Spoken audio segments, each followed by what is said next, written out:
Hello and welcome to the therapy floor with me, Dr. Ritz. And me, Dr. Vicky. We are on the floor getting deep into the human experience, unpacking everyday dilemmas through the lenses of two psychologists.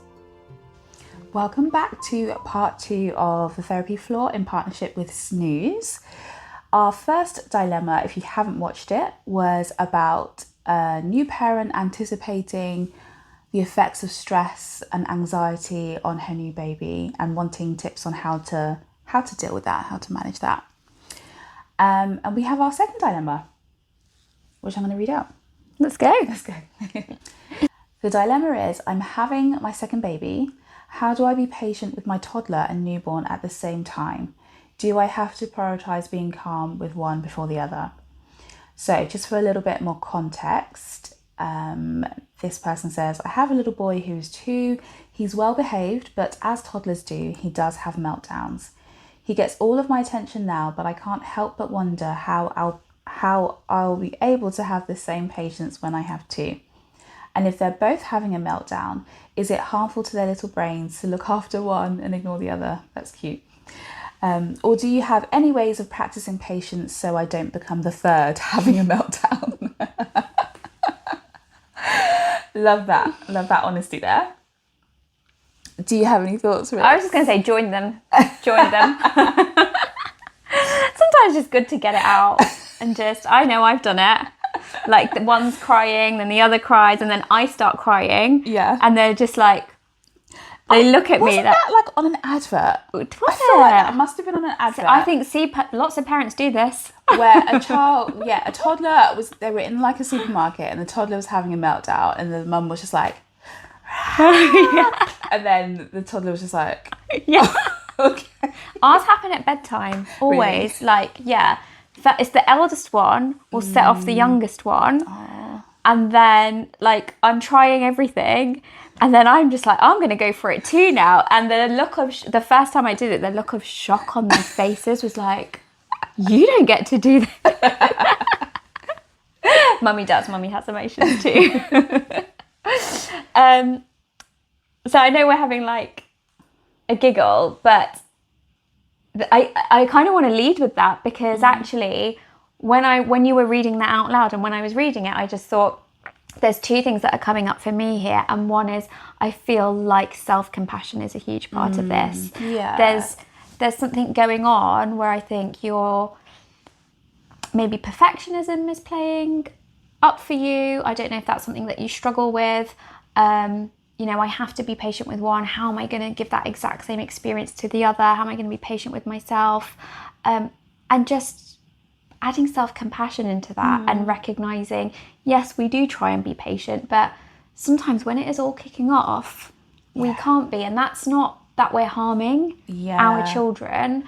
That's just us having a human experience, and it's really valid. And I hope that me crying on the bedroom floor shows you how human and normal it is. I so agree with that, Ritz, because when I was reading it, I was quite struck by, first of all, is it harmful to their little brains? So you're already thinking that you have we do have the possibility to harm children because they're vulnerable. But you're already thinking, gosh, is this going to be harmful to look after one and ignore the other? I think that those are quite extreme positions, aren't they? You're nurturing one and then you're ignoring and harming the other, when I don't think it needs to be evaluated or classified in that way. Because that sounds like neglect. It does. Yeah. And that's not what you're doing. No. The fact that you're thinking about this and you're thinking about how I can be helpful and how I can manage this well, you're not on the pathway to expressing or giving out emotional neglect to your child. You sound like such a loving mother that you're thinking about this. You sound very, very thoughtful. And that's why I wanted to pick up on the perfectionism thing, because I think in motherhood it can be something sometimes that people didn't realise that they had. Like this trait of perfectionism, and then motherhood can evoke that. Yes. Oh my in gosh, yeah. in parents, in mothers. It so can, because I think, I'm just thinking about clients that I've worked with who have really struggled with this idea of being a perfect mum and what this means, because you're a woman, so therefore you should be a perfect mother.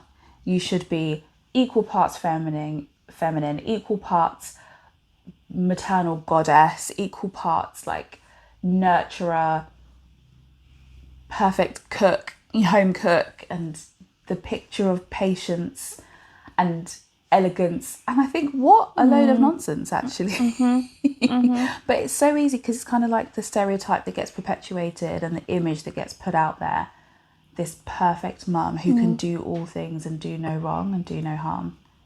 It's so unhelpful. No, it's really unhelpful, really unhelpful. And that's why I would come back to self-compassion and also preparing yourself for the tantrums are going to happen. I found it interesting that you started with he's well behaved, almost like you're having to tell us my son is well behaved. He has meltdowns like other babies and toddlers do. You don't need to say that. Yeah. I don't think you need to prove that to anybody because they're not meant to be well behaved. I know, and I think there's a lot of relief that can come from literally just saying to yourself, a toddler is a toddler. Yeah. A toddler has no clue how to manage emotions. They have no boundaries. When they want something, they want it. And that is what toddlers do. And I think even just that expectation that this is the norm, this is what's going to happen, can help to take the edge off even a little bit slightly. Just make it lighter for you. Yeah. So I think if you can prepare yourself that it's going to probably happen that your little boy is going to need you just when you're maybe about to put the baby down or feeding the baby, like they're going to need you, and it will probably all kick off. And so if you're wanting to learn about like how do I practice more patience with it, I think it's also practicing toleration with it. So just being able to say to your elder one, like, I can see that you really need me right now, and that's really hard for you because mummy is doing this or that, and I need to do this or that. Like, I actually have to prioritize this or that if that's something you have to do. And I will come back to you when I can or when I'm able to. And that is so holding, isn't it? And they may react to that. They may still want to test that and want to have a meltdown or react against that. Again, that's so normal. But over time, that consistent message that you're going to give them will sink in. And, I was saying this to our friend the other day, actually, she has a toddler and a little one as well. And I was saying to her, like, your relationship with your eldest, your toddler, can stand it. Like, it's not a relationship that can just break. It's flexible, it's pliable, and all that you have been inputting and giving him in all this time, all of that is not going to disappear because of the appearance of the new child. It will shake, it will flex, and he will feel at times abandoned and a little bit frustrated with you. That's to be expected. But you can trust that the relationship has enough strength within it to still be strong. You're holding him. Yeah. It's coming back to holding him. And how are you communicating to him that even though he's maybe there kicking off and you're holding the baby, that you're still holding him in your heart? That you're holding him in your heart, and that he will eventually come to see that, and he will eventually come to realize that. And sometimes the other thing I want to say is that when we are, because I like what you said there, when we give you these suggestions, it doesn't mean that suggestion is just going to calm your toddler down at all. No. They're probably going to keep reacting. Like, that's part of it. It's not like a script of say this and then they'll be okay. It's just say this or say something along the lines of this, because eventually that message will get heard. And it's not going to get heard on the first time or the second or the third. Like, it's constantly using repetition to say, this is hard, but I will come back to you. And I'm here. Just like you are needing to develop patience, your toddler will also need to develop patience patience with you and learn it, and he's definitely not going to learn it on the first, third, fifth time. No. But when we think again back to the relationship, that's something that can only be strengthened when you consistently show up. And maybe on a practical level, maybe you can also think about how you can facilitate having time just with him as well. So he also feels like, oh, okay, even though my mind and my emotions are telling me that mummy doesn't love me anymore, or mummy is just not, she doesn't care, or she's just focused on something else, she's got a new toy or a new child. Your consistent behaviour and showing up to having time just for the two of you will tell him otherwise. And it doesn't have to be big chunks of time. No. It doesn't have to be big chunks. It could be like 3 minutes reading a book together. Yeah. 2 minutes, tracing on his palm and just saying, I see you, I connect you, I'm here. The other thing I think that's really important with patience is recognizing that patience comes from a place when you have capacity. So I think trying to be patient when your energy, your cup is running low, the petrol's not in the tank, be aware of that. And again, show yourself compassion for that. Yeah. And this is where I would be encouraging you to think about who is your support system, who is your tribe, who can you call on to help you to have space and time to fill up again, to look after your well-being, so that you can armour up and practice patience. Because I think, when you're dealing with toddlers and babies, you do need a bit of armour. Yeah. And that this isn't something you need to do on your own. No. I really like that. Like replenishing your cup, hardening your armour. Yeah. And you can't do that in the moments when you are feeling the most stressed and under pressure. Yeah. But how can you plan for this? Exactly. And when you lose it, like we do, repair. So much of the relationship gets built on how we repair with people, how we repair with children. Yeah. And you'll be teaching both of your kids so much from that. So the moments where you do lose it, and then being able to come back to that and say later on, mummy got really loud there, didn't she? Like everybody was getting loud and mummy got loud too. And that wasn't helpful to anyone. Felt good maybe, but probably doesn't help. Let's try again. Yeah. And I think that's almost like a little mantra that kids can pick up on. Yeah. Even when they're losing it, and you can kind of like let them have their movement, and then you can say to them again, let's try again. Let's try again. That's like a nice little phrase that I think a toddler can latch onto. Yeah. Let's try again. Yeah. It's very digestible. Yeah, it is. Yeah. And in that, it's showing, again, compassion, patience, and love, really. Yeah, I'm not rejecting you. Yeah. I'm not rejecting me either. And I think there's a lot to be learnt from that. Anything else?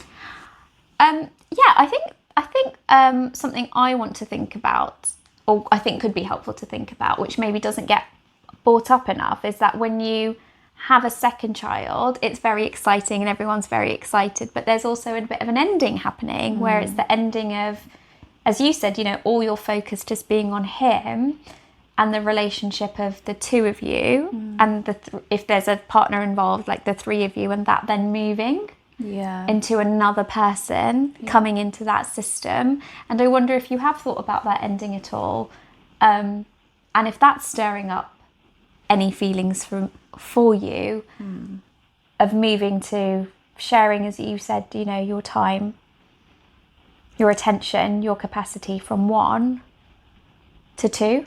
Yeah. Like, how do you feel? Because it sounds like what you're saying is that he might be quite sad about it. And I think psychologically, it's also quite normal for a parent to also feel sad that, yes, we have this very exciting thing happening, but something's also changing from what we knew, and that can feel quite sad. Of course it can. And I think with anything that, with change and with accepting anything new into your life, as exciting and as welcome that change may be, you are still having to give up something to accept something new. And you are having to give up being, a parent of just one child, and that era is coming to an end. And I think it's right that you grieve that and you feel sad about it, as well as feeling excitement about the new addition to the family.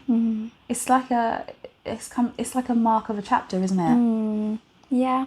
So you might want to think about things you maybe want to do with your son before the baby arrives. Yeah, like, good how do idea. you maybe want to mark these moments? And that's another way that you can hold on to it in your head, with memories, in your heart, with those memories, and also sharing that back with your son. Yeah. That, do you remember, like, before your sibling came and we went to this place and we did this together, and just sharing that and reminding them of that connection and that bond. And I think that can be really good. It's reminding me, I can't remember this at all, but my mum said to me, because I was the first child, and my mum said to me that she would always read with me a particular story that was our thing.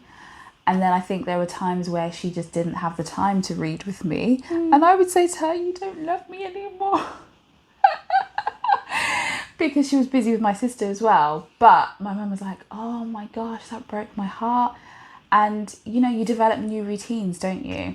Yeah. So I think even kind of having that conversation, as much as they can understand, they can't understand that much at that age, but letting them know that, maybe we're not going to be able to do this all the time, but I'm always going to still make time for you. And we're always going to have time to do something, whatever, how often that may be. We'll always still have our time together. And then I think reiterating what you said, because the fear there, isn't it, is that if you're not showing up for me with the book, that equals you don't love me. So I think reiterating and saying, if it's like somebody else reading the book, that person can still read you the book and mummy still loves you. Yeah. Just kind of making that very clear, explicit. Yeah, I think that could be really helpful. Yeah. My poor mum. I think that must have broken her heart. Like, oh. I think it would have. Yeah. I can't remember it at all. But also great that you could say it to her. I know, right? Yeah. And I was 5 when my sister came along. Had a bit more reasoning, but still the sensitive, emotional child that I was. But I think, that's interesting, because I think whether you're 2 or 5, it doesn't just happen straight away either, does it? It can happen later on. Like, he might be fine now, and then in a few years, it might then be like, do you know, I really actually don't like that I have to share my mum with my other sibling now, who's like, maybe he's 5 and she's 3. So it might not even happen now, it might happen later on. But I think if you can keep these thoughts in mind, then you're well prepared. You're well prepared. Yeah. I think that brings us to the end of the second dilemma. I think so. Once again, thank you so much for Snooze. Thank you, Snooze, And for the parents of Snooze who have sent in your dilemmas. I'm sure lots of people can relate to some of these topics that you've raised. We both definitely did, didn't we? Yeah. So thank you. So you can catch us back next week on the therapy floor, and we will see you very, very soon. Bye. Bye. This is Dr. Ritz and Dr. Vicky. Remember to like, subscribe and follow us on our social media channels.